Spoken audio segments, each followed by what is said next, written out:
Petrol pumps भरे खड़े हैं, लाइनें लगी हुई हैं, पेट्रोल कह रहे हैं खत्म होने लगा जी, भरवा लो टैंक भरवा लो। हुकूमत जो है वो कह रही है ऑनलाइन कर देंगे क्लासें, सारा कुछ। क्या मामला है? नहीं देखें, वो तो उस पर आज भी मीटिंग थी प्राइम मिनिस्टर की और डेली बेसिस पे वो उस पर मीटिंग्स कर रहे हैं।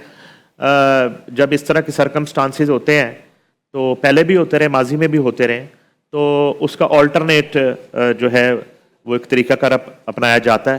तो उसमें मेरे पास जो इतला है कि अगर ये जंग जो है वो प्रोलॉन्ग होती है और पेट्रोल की किल्लत वाक़या होती है और गल्फ कंट्री से पेट्रोल और ख़ास तौर पे ईरानी पेट्रोल बाज़ का तो इनलीगल आ रहा होता है, ठीक है, यहाँ पे तो इस तरह की सूरत हाल पैदा होती है। तो चाइना जो है, चाइना के पास खासी स्टोरेज है। अच्छा, अब देखिए ना कि ऐसे ही कौमें तरक्की तो नहीं करती ना।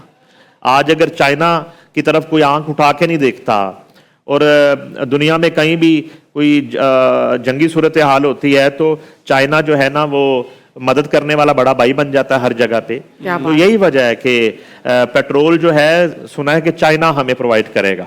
नहीं तो अभी लाइनों में लगे हैं, जाके टैंकियां फुल कराएं। नहीं तो देखिए, अगर जंग जो है 2 माह 3 माह लग जाती तो एक टैंकी फुल करा के आप क्या कर लेंगे? ठीक है, सिर्फ ये होता है। मैं उसका एक आपको छोटे से, जिंदगी रुकती नहीं है, ठीक है। पेट्रोल की कीमतों में इजाफा हो जाएगा। उसकी मैं छोटी सी मिसाल देता हूँ, डॉक्टर साहब से वो रेलेवेंट है। अभी जब सीसीडी ने क्रैकडाउन शुरू किया ना, मुख्तलिफ क्रैकडाउन शुरू किए गैर कानूनी असले के खिलाफ, डाला कल्चर के खिलाफ, गुंडागर्दी के खिलाफ, गैंग वॉर के खिलाफ, तो उन्होंने साथ ही मंशियात के खिलाफ भी शुरू कर दिया। तो मंशियात, ये किसी की गलत फहमी है, मंशियात खत्म नहीं हो गई, महंगी हो गई, महंगी हो गई, ठीक है ना जी। तो कहने का मकसद ये है कि अब इस तरह की सूरत हाल में ये नहीं है कि आपको आलू मिलना बंद हो जाएंगे, आपको चीनी नहीं मिलेगी, आपको जो है ना वो अशियाए खुर्दनोश, सिर्फ ये है कि उनकी किल्लत जब पैदा होती है तो फिर वो महंगी होती हैं और ऑल्टरनेट वेज से आना शुरू हो जाती हैं। तो अभी हमारे यहाँ कोई इतना पैनिक सूरत हाल नहीं है, ये भी है। और एक अभी ताज़ा तरीन खबर ये है जो ईरानी सदर का ट्वीट है मसूद साहब का, वो कह रहे हैं कि कुछ मुल्कों ने अभी थोड़ी देर पहले पहली दफा इस पूरी लड़ाई में सालसी की एक कोशिश शुरू कर दी, की, ठीक है जी। तो मैं भी कुछ दिन के अंदर, क्योंकि जो असल मकसद था रजीम चेंज का अमेरिका और इसराइल का, वो तो हल हो गया, ठीक है। अब डोनाल्ड ट्रंप ने कल ये कहा कि मुश्तबा खामनाई जो है ना वो भी मुझे कबूल नहीं है। ये वो अब एक कार्ड खेल रहे हैं। मुश्तबा खामनाई उनको कबूल है, ये मेरी खबर है, ये मेरी इत्तला है। आयतुल्लाह खामनाई उनको कबूल नहीं थे।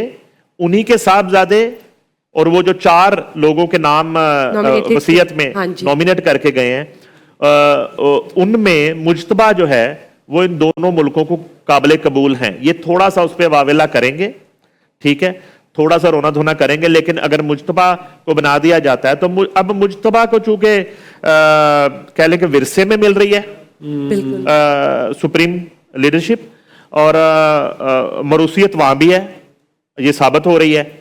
तो मरूसियत और मलूकियत पे जो है ना वो शिकवे करने वाले जो हैं, आज फिर उनको ज़ाहिर है कि खामोशी बेहतर है उनके लिए कि आज वही फैसला हो रहा है कि जो है ना वो शहीद के बेटे को दिया जा रहा है, इसलिए कि उसके बाप ने कुर्बानी दी है, उसके बाप ने शहादत दी है। तो उसमें यह है कि उम्मीद और ख्वाहिश तो यही है कि मामला रमजान के अंदर अंदर ही सेटल डाउन हो जाए और खत्म हो जाए। बिल्कुल। तो लग भी ये रहा है। तो अब यहां पे आके थोड़ा सा एक सुपरमेसी और अना का और सो कॉल्ड जिद का मामला आ जाता है कि नहीं जी हम पीछे नहीं हटेंगे, और वो कहेंगे हम पीछे नहीं हटेंगे, और लोग उनके भी मर रहे हैं, लोग इनके भी मर रहे हैं, लोग उनके भी शहीद हो रहे हैं। और ये जो था ना एक बबल दुबई का और यूएई का, वो भी फट गया, वहां भी हालात आपके सामने हैं। इनको तो साथ अच्छा हो गया, इंडियंस भी निकल रहे हैं वहां से, पाकिस्तानी भी निकल रहे हैं, फॉरेनर्स जितने हैं वो भी निकल रहे हैं। और आइंदा मुझे जो लगता है कई सालों तक वहां पे सरमायाकारी करने का जो एक तस्वुर है वो बुरे तरीके से अफेक्ट हो गया, वो मुतासर हो गया। और अब तो ये भी कहा जा रहा है कि शायद पाकिस्तान इस हादसे के बाद पाकिस्तान सरमायाकारी पहले से बहुत ज्यादा की जाएगी और आएगी। मतलब पाकिस्तान के हक में जो ये वो कैसे सर, हमारे भी तो बच्चे यहाँ पे स्कूलों के बाहर एसएसजी कमांडो खड़े हुए हैं। नहीं, सबसे पहली बात ये है कि सिर्फ आप पाकिस्तानी की बात कर रहे हैं, पाकिस्तानी की बात कर रहे हैं। अच्छा, फिर मैं तो ये भी बात करता हूं कि जो लूटा हुआ पैसा बाहर गया हुआ है, ठीक है ना, वो वहां पे महफूज नहीं रहेगा ना, वो भी वापस आ जाएगा। तो मैंने तो एक दफा ये भी राय दी थी, तमाम ये जो मौजूदा हुक्मरान भी हैं, माजी वाले भी हैं, और जो पैसा बाहर लेके गए, तो मैंने इनको कहा था कि एक दफा पाकिस्तान ले आए, खजाने में लाएं, मुल्क की इकोनॉमी को बेहतर करें, फिर दोबारा लूट लें, आपको तो तरीका आता है। तो मैं कहता अंते वाल आंदा है, को की मसला है, मुल्क तो खड़ा हो जाए। तो कहने का मकसद है कि बहुत बड़ी लिस्ट है जिन्होंने सरमायाकारी कर रखी है इन ममालिक में, पाकिस्तानियों की। वो कहता नाम ही देते हैं, मलक रियाज नाम ले लें, ये तो बड़े हैं ना, और नहीं तो मलक रियाज ले लेना, तो पता है नाम, हाथी के पाँव में सबका पाँव, मलक रियाज 2, मलक रियाज 3, मलक रियाज 121, मलक रियाज 124, सारे मलक रियाज। ठीक है सर, मौजूदा हालात की बात करेंगे।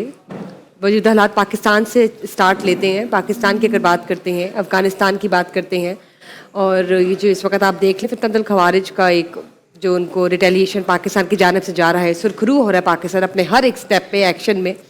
कुछ हालात में तो जो है ना, अभी यूएई से भी हमने लेना है, बल्कि कोशिश करेंगे डेली जो दूसरे मुल्कों में, इन कंट्रीज में पाकिस्तानी जो फंसे हुए वर्ड यूज करूंगा, जो फंसे हुए हैं, तो और हमारा दोस्त राहत फतेह अली खान, वो कुछ दिन से दुबई में स्टक थे होटल में, वो तो पहुंच गए हैं तकरीबन एक दिन पहले, लेकिन उनके फैमिली अभी भी वहाँ होटल में फंसी हुई है, और बहुत सारे खानदान हमसे राब्ता कर रहे हैं, फैमिलियां हमसे राब्ता कर रही हैं। गल्फ कंट्रीज की सूरत हाल इतनी अच्छी नहीं है, और जो है ना, खास तौर पे जो लोग वहाँ पे सेटल होने के लिए गए थे, 2 फैमिलीज मुबशर साहब के साथ हमने की है, वो गोल्डन वीजा के चक्कर में गए हुए थे, ये राहत फतेह अली खान फैमिली भी गोल्डन वीजा के चक्कर में गए हुई थी। ये निज़ाम कुदरत है, ठीक है। आज जो है ना, कंपैरिजन करें तो पाकिस्तान का वीजा गोल्डन लगने लग गया। मैं थोड़ा सा नुसरत शाह साहब का बताऊं। नुसरत शाह साहब ने 90 की दहाई में, 90s में पाकिस्तान में जर्नलिज्म की है। 90s में ये खबरें अखबार में लिखते थे, उसके बाद उस वक्त के जो बड़े न्यूज़पेपर थे उनमें लिखते थे, और इनकी जो है तकरीबन 5 के करीब किताबें अब तक शाया हो चुकी हैं। क्या बात है। और ये शायर हैं, और इन्होंने अभी मौजूदा इन हालात पे भी लिखा है बड़ा आला कलाम, तो वो तो हम सुनना चाहेंगे। वो भी उनसे सुनेंगे, और फिर ये दुबई में बिजनेस भी कर रहे हैं। ये तो खैर सेटल्ड हैं तकरीबन 2 दहाइयों से दुबई में। तो अगर अब उनका माइक खुला है तो उनसे यही जानेंगे कि क्या सूरत हाल है। सबसे पहले तुम हमें हालात बताएं वहाँ के क्या हैं।